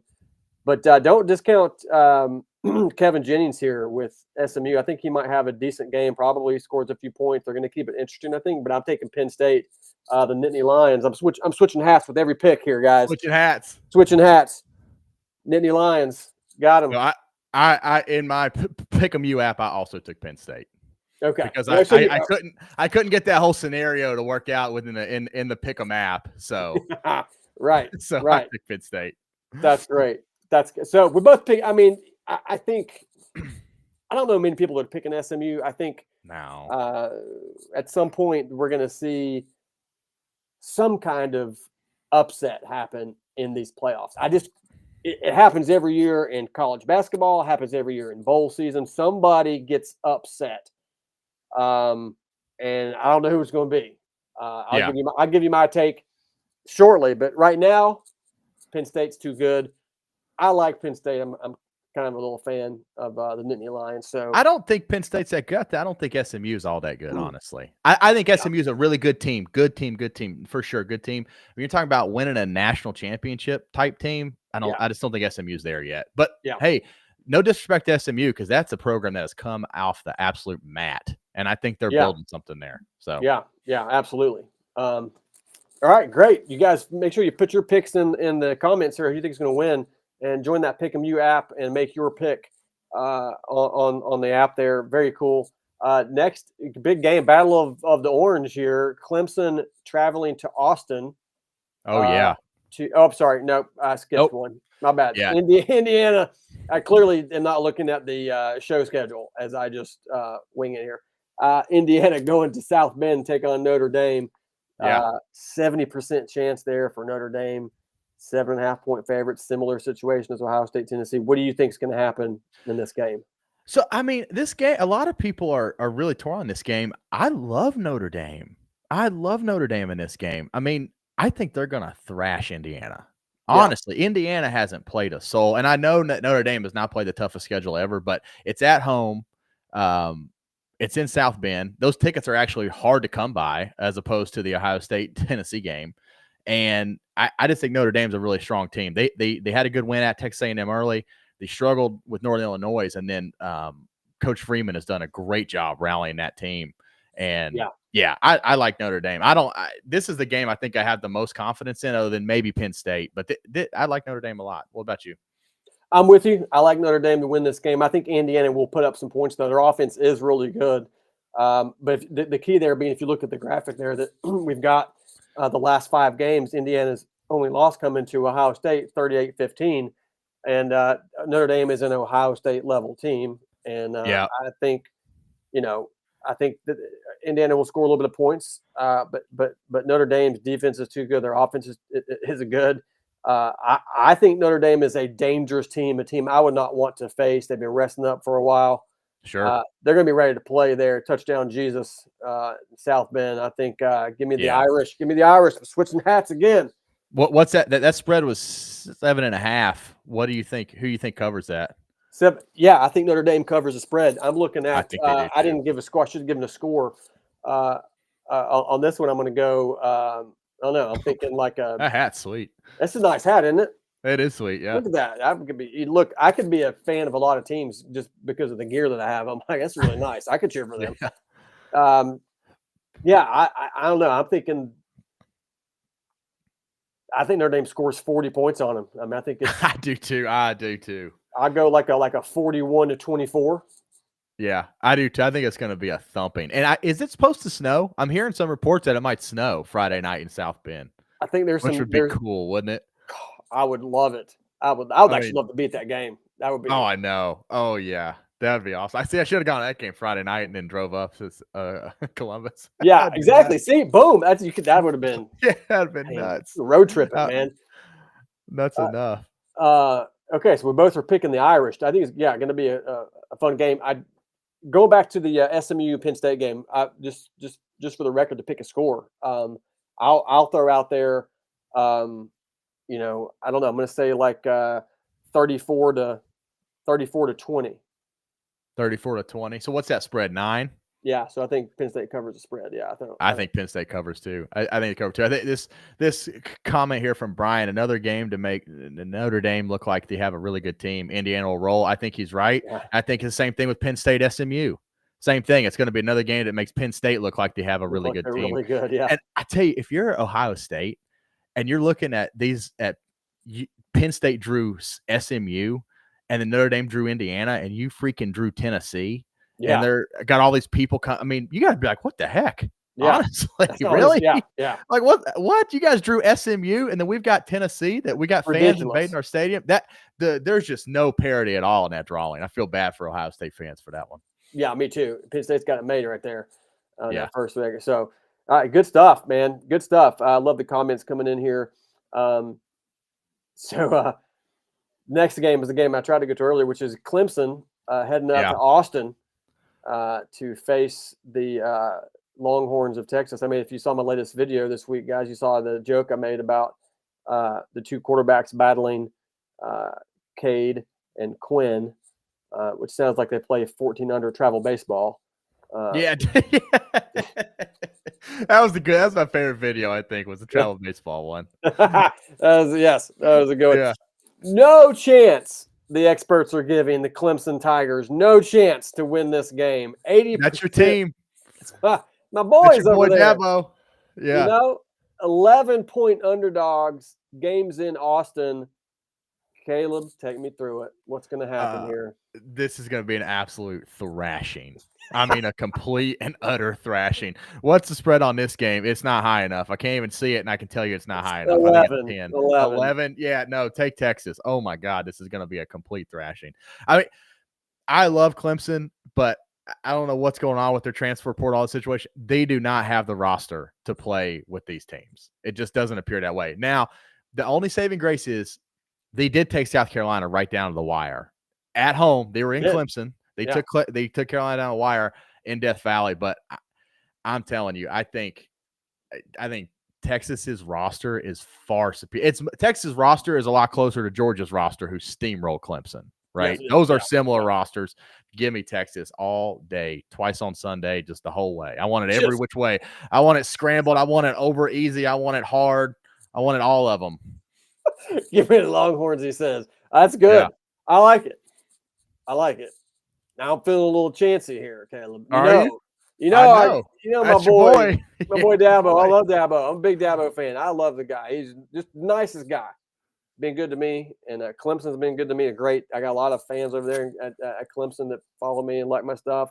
They are not the same football team that they were when they lost to Georgia. I will say that they have learned a lot since then. They are not the same football team. They did beat some decent teams, I'll say, from the ACC, but they did not beat anybody of true significance, really, as they lost. What about SMU? Where do you put the SMU? Yeah, that's a good win for sure. That's a good win. I wouldn't say it's like, just on a signature win. Right, Tennessee beating Alabama is a signature win. Georgia beating Texas is a signature win. They don't have that. They lost to Louisville. I think if they beat South Carolina, that would have been a signature win. For sure. Carolina's good. For sure. I love Clemson. Do I love them enough to pick them against Texas? I do not. Hook them. Oh, look at this hat. Hook them, baby. Are you Matthew McConaughey, dude? All right. That's a terrible McConaughey impression. It's just awful. Yeah, that's perfect. I'm taking the hook 'em. You kind of look like him in that hat. Well, that's a compliment for him. Yeah, definitely. I love this hat. This is my cowboy hat. I think score-wise, I don't know. I think Texas doesn't put up maybe as many points as you think. Clemson's defense is actually pretty good. They've got it. I think that's their strongest point is their defense. I think. Yeah. If Clemson could run the ball, I'd say they have a chance. But I don't think they can run the ball against Texas' defense. And I'm taking the Longhorns to win this and move on. I'm thinking like a 30-21. I think that's right on the spread. No, that's inside the spread. So I'm going to say Clemson covers the spread. I'm going 30-21. Wow. No. All right. What? Look, I got to give my boys some love, hey guys, you're going to lose, but you might cover the spread. I'm sure Dabo will love that. Oh, thanks for taking us to cover a 10-point spread. Yeah, he's getting 11-point spread. Yeah. Yeah. What? How much Arch Manning do you think we're going to see in this game? I think we'll see him a little bit, but I think you don't think they're going to play him a lot though. I think they'll play him a little bit, but I don't think they're going to play him a lot. I think they'll bring him in occasionally. I think it's going to be Quinn's show. I think they'll bring in Arch in two scenarios. If they feel like they really need him because they need some quarterback runs or they need to do something a little bit different, they need to mix it up. Or two, because they're whipping Clemson, and so they're just going to bring Arch in to come in and mop up. That's kind of what I'm thinking. I think everybody's waiting on that moment for Texas in the playoff if they get behind, like they did with Hurts at Alabama, and Tua came in and saved it. I think all the Texas fans are waiting on that one. So, sorry, I'm picking up my other hats. I've thrown them in the floor. I'm with you. You okay over there? Yeah, I'm good. I'm dropping hats everywhere. Good. People got some comments here. People. I'm assuming everybody's picking Texas. I mean, that's a lot of Is anybody out there picking Clemson? I haven't seen one Clemson pick in the whole comment section. Yeah. Man. Let's go to the bracket. Let's go to the college football playoff bracket. All right. Now, we have not done this yet. We've been waiting. We're gonna wrap up the show with this right here. And you guys, can hold us to it. We're going to pick the full bracket. Now, you've heard our picks for the first round already, but we're going to pick the entire bracket and pick a national champion, each of us. So, Caleb, would you like to go first? Would you like to give us your predictions here? All right, I go. At the top? Texas Clemson. We know we're taking Texas. Okay. You're taking Texas. Okay. Taking Tennessee over Ohio State. Yeah. Penn State over SMU. And I'm taking the Fighting Irish and Notre Dame over Indiana. All right. Like it. So Wait, we are. I have to see this comment. This isn't real. Sam, what's his name? H.O.? H.O., yeah. H.O. He picked Clemson to win the Natty. Is that real? Ain't no way. Alex, come on, man. You pulling my leg with that. There's no way, Sam. There's no way. Sam's a Clemson guy, isn't he? Isn't he? Is he? Okay, if he's a Clemson guy, I give him a pass. I didn't know he was a Clemson guy. But still. If he's a Clemson guy, I give him a pass. Clyburn here says Clemson has a defense that gives Texas trouble. That's what I was saying. They do have a defense that gives Texas trouble, which is why I don't think Texas is going to score more than 30. I think Texas still wins, but I think because they score just a few more points. But yeah, that's a good point. All right, so you've got Texas and Arizona State in the quarterfinals. Who are you taking? Texas. All right, you're taking Texas to beat Arizona State. All right. Yep. Now you've got Tennessee and Oregon in the quarterfinals. These are on neutral site games. Who are you taking? Rose Bowl. Again, tough draw for Tennessee because they got to play at Ohio State and they got to go to the West Coast to play a West Coast team. That's right. West Coast time, the whole deal. Pacific time. I'm taking Tennessee. If they can beat Ohio State, they can beat Oregon. Taking the Vols, baby. I mean, if they can beat Ohio State, they can beat Oregon. They can beat Ohio State, they can beat Oregon. That's I like that philosophy. I do. Yep. Penn State, Boise State. I'm taking. I'm going to take Penn State. All right. Okay. We're going to take Penn State. Yep. I'm tempted because of how tough Boise played Oregon, but I'm going to take Penn State. Okay. You're taking Penn State. All right. So now you've got Georgia and Notre Dame. Great. Yeah. Upset alert here. Upset alert. No. Georgia's going to win that game. That game's not an upset alert. Georgia's win that game.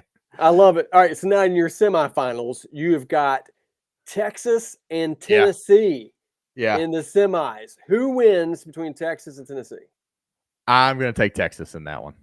I'm going to take Texas in that one. I think that's where the run's going to end for Tennessee. They'll play two really tough teams, but I like Texas. Texas also has a way easier path to get there. So yeah. Okay. All right. Now you've got Penn State and Georgia, right? So I would have. Yeah. You got Penn State and Georgia playing to get into the semis. Who you got? Yeah. Georgia. Taking Georgia. Okay. Georgia. Yeah. Again, talk about an easy path. Down there at the bottom with Georgia's got a really clean path to this thing. They do. Really clean path. They do. Yeah. Okay. So you got Texas over Tennessee, Georgia over Notre Dame. So now that gives you Texas and it's Georgia. A rematch. The national championship. Nobody wants to see. Oh my! Can you imagine how mad everybody is going to be that's not a Texas or Georgia fan? Oh man, they're going to be some. Who wins? Who's your national champion? Georgia. I'm taking Georgia. That's a great pick. Yeah, I'm taking Georgia. That's a great pick. The thing I can't get over is looking at the paths of these teams. When you look at the path that Tennessee and Ohio State have compared to some of the paths of the rest of these teams, I mean, be it Texas, Clemson, Arizona State, be it Georgia, who's got the bye, which they deserve, but then they've got either Indiana, Notre Dame, and then the winner of Penn State, Boise State. I mean, it's just they got to reseed these things next year, man. It's crazy. Yeah, they got to do some reseeding, no doubt about it. Incredible. So you got Georgia national championship right there. I got Georgia. The dog. Yeah. But you're really good at that, man. You should be like a mascot singer or something. I should make comedy videos online and you should bark in them when I play Georgia characters. Okay. All right, Cowboy, you ready to go through it? Take me through it. Let's go. All right. Clemson and Texas. You already had Texas. Yep. Tennessee, Ohio State. You had Tennessee. Taking the Vols, baby. You took Penn State over SMU. And you took Notre Dame. We took same teams here. Notre Dame over Indiana. Yep. All right. So we're gonna go here. Texas and Arizona State. What you got? I am thinking about taking Arizona State. Are you? In this, but I'm not going to. I'm taking Texas. I agree. I think that's gonna be like a 10-point line. It's gonna, I mean, Cam Scattaboo, love the guy. Love what they got going on there. It's pretty cool stuff. And watch out. I think so. I mean, I may regret not taking the upset here. I don't know, but I'm gonna take Texas to beat Arizona State in the quarterfinals. Yeah. Okay. So we've got Tennessee at Oregon. Tennessee Dan at Lanning, Oregon. right? Dan Lanning. Tennessee, Oregon. I am rolling with Oregon. I think that you think it ends they're there? just too complete of a team. I know. They're just so freaking good. They are good. Dylan Gabriel, outstanding. Had a chance to meet and visit with him at the thing in Vegas, and outstanding guy, great talent. They're just stacked all the way around, and they want this thing. This is theirs to lose, and I think they beat Tennessee in the quarterfinals. Yeah, I think what you said made a lot of sense. They're complete because a lot of people are, and me included, hanging our hat on this mismatch with the Ohio State offensive line, the Tennessee defensive line. There's no glaring mismatch with Oregon, so I get it. Makes sense. All right, so you got Penn State at Boise State on neutral sites, not at Penn State, Boise State. Penn State, Boise State. Upset alert. I'm taking Boise State to take out Penn State. I don't hate it. Quarterfinals. Go Broncos. I don't hate it. I don't hate it. I mean, if that happens, did they can James Franklin? Do you think? I don't know. I don't think they will. I don't think they will. I think that's good. I mean, that's what you say when you're on a podcast. That's what you say. That's what you say when you have a podcast. I don't think they really will. Yeah. I don't think so either. But you got to take it. Boise State Broncos upset Penn State and make it to the semis. Will they face? Who do I have? You got Georgia and Notre Dame. Georgia and Notre Dame. I'm taking another one. I'm taking the Fighting Irish to upset Georgia and go on to the semifinals. Give me Notre Dame over the Dogs. Are you serious? I'm serious. So you got Notre Dame in, and then who you got in the top? You've got Oregon, and you got Texas and Oregon. Texas. And Oregon beats Texas in the semifinals. I'm taking Oregon all the way to the national championship. National championship is Oregon and the winner Notre of Dame. Notre Dame versus Boise State in the semis. Oh yeah. Sorry. So I would have Boise State, Notre Dame in the semis. I'm taking Notre Dame to beat Boise State in the semis and go to the national championship, where we've got Oregon and Notre Dame in the national championship, leaving out a Tennessee. Leaving out an SEC team in the national championship this year. A lot of people love that. I'm sure they will, and I'm taking the Oregon Ducks to win the national championship, go undefeated all the way. The Oregon Ducks to finish, was that 13, 14, 15-0, 16, I don't know, however many games it is. Yeah, seriously. And beat Notre Dame. 25 games in a row. Yeah. Yeah. What do you think Dan Lanning does at halftime for the national championship game? he's gonna break something, or he's gonna burn something. I don't know. He's gonna jump through a window. He's gonna have a bonfire in the locker room. Yeah. Yeah. He's gonna, they're gonna watch Gladiator 2 before the game. Hey guys, come in here. I got something for you. They're gonna just get after it. So yeah, that's it. That's what's happening. So you got Georgia winning it all. Yeah. I got Oregon winning it all. And I feel confident that I'm wrong in all my picks. But if you guys want to join us, join the Pick'em app there. Download that app, and you can join us and pick your games against us, and then talk all the smack in our show week to week. So we got some good comments here. SEC got to be represented in the Natty. It's likely Georgia or Texas makes it, but I don't know. I'm thinking differently. Brian, how tight is Josh's hat? I don't know. It's not too tight, but just tight enough to make me feel a little bit wild. So here's a good question here. Brian asks, Caleb, how well does Tennessee's fan base travel to the Rose Bowl if they beat Ohio State? I'm gonna say surprisingly well. I think they're gonna travel surprisingly well. I don't think they're gonna travel quite as well as they're traveling to the Ohio State game, because obviously that game's drivable. Yeah. But the Tennessee fan base is massive. They are passionate on the positive side and wildly irrational on the negative side. And they haven't gotten to play in a big game that meant something like the Rose Bowl in so long that I think they'll end up turning out really hard.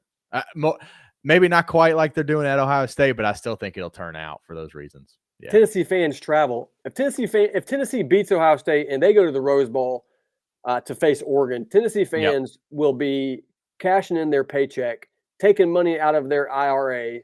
They will be going to the the money lending places down the road. They'll be doing whatever they got to do to get out there. The Tennessee fans don't mess around. Dude, I'll tell you this to illustrate that point. This is how bananas it is. I went to a game against Kentucky this year at home when we played Kentucky at home. The Vols did. I know more people going to the Ohio State game than I did going to the Kentucky game. Wow. I've got more people that are texting me. I'm linking up with people. Hey, you're going to be there, blah, blah, at the Ohio State game than I did when I went to Neyland in Knoxville. That is bananas. That is absolute bananas. Yeah, that's crazy. That's a lot. A couple comments before we head out here. Why is the temperature being brought up so much for UT? Tennessee has played in cold weather many times over the years. Well, even just this year. I mean, I think when they played Vanderbilt in Nashville, it was in the 30s. I mean, it was cold. I really don't think I think if the cold is a factor for Tennessee, it's as much a factor for Ohio State. I don't think it's that big of a deal. They're not playing it in Canada. I think so. I don't think that narrative is completely wrong as far as SEC teams going north for teams like Florida. I mean, yes, I think that could be a big deal if Florida was going there. A lot of people in the north, I don't think they realize East Tennessee, like there's pictures of Tennessee practicing in the snow since Thanksgiving. They've had 2 different practices. It's been snowing at practice. So, no, I don't think it's going to be that. It's a little bit colder, but it's not like they've been in Miami. Like, so I think they're going to be just fine. Yeah. That's just one of those narratives that's just like, just gets hyped up by guys like us. So that's right. It's what we do. That's what we're here to do. Hype it up on the hype train, baby. All right. Going to be a great weekend of college football. Can't wait to watch it all and enjoy the weekend, everybody. Please follow Honorable Sport on X and Honorable Mention Sports on YouTube, Instagram, TikTok, Facebook.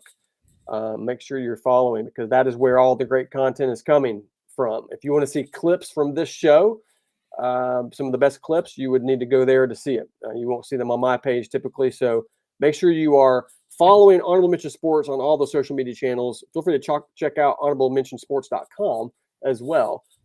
Download the Pick'em app and make your picks today. Beat Josh. That's the goal. Everybody needs to beat Josh, really. Yeah. When it comes down to it, we got to put him in last. So that's true. And it probably won't be hard with me picking Boise State and Notre Dame. And, I'm just feeling wild. So it's going to be good. It's going to be good. Thank you guys for joining. Caleb, send us out. All right, guys. Enjoyed it. And hopefully we'll see you at the shoe. If you do, say hello. If not, we'll see you next week. Good luck.